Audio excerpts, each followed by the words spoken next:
بسم اللہ الرحمن الرحیم۔ اسلامک اپڈیٹس کے معزز ناظرین السلام علیکم۔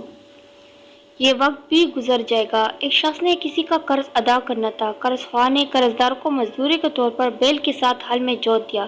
ایک تیسرا شخص وہاں سے گزرا تو اسے قرض دار کی حالت پر ترس آ گیا۔ اس نے قرض دار کو قرض ادا کرنے کی آفر کی، لیکن قرض دار نے یہ کہہ کر انکار کر دیا کہ یہ وقت بھی گزر جائے گا۔ خیر، پورے دن کی بدن توڑ محنت کے بعد قرض دار قرض سے آزاد ہو گیا۔ کچھ عرصے بعد اس تیسرے شخص کا دوبارہ اسی علاقے سے گزرا ہوا تو اس نے سوچا قرض دار کا حال احوال پتہ کر لوں۔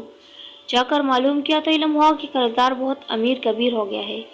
اس نے جا کر اس سے ملاقات کی اور اس کی موجودہ حالت پر خوشی کا اظہار کیا تو اس قرض دار نے مسکرا کر جواب دیا، یہ وقت بھی گزر جائے گا۔ کچھ عرصے بعد یہ شخص جب دوبارہ اسی علاقے میں گیا تو اسے علم ہوا کہ قرض دار فوت ہو چکا ہے۔ یہ شخص اس کی قبر پر فاتحہ پڑھنے گیا تو اس کی حیرت کی انتہا نہ رہی جب وہاں بھی یہی لکھا تھا کہ یہ وقت بھی گزر جائے گا۔ یہ شخص کافی سوچتا رہا کہ آخر اس بات کا کیا مطلب ہو سکتا ہے، کیا قبر میں جانے کے بعد کا وقت بھی گزر جائے گا؟ لیکن جب وہ اس کے بعد وہاں آیا تو اسے اپنی اس بات کا بھی جواب مل گیا جب اس نے دیکھا کہ اس قبر کی جگہ سڑک گزر رہی تھی اور وہاں بچے کھیل رہے تھے۔ یہ دنیا کسی کی نہیں، یہاں کچھ بھی ہمیشہ نہیں رہتا، باقی رہنے والی چیز صرف اعمار ہے اور لوگوں کی فلاح کے لیے۔ ویڈیو اچھی لگے تو اس چینل کو سبسکرائب ضرور کیجیے اور اس ویڈیو کو شیئر بھی۔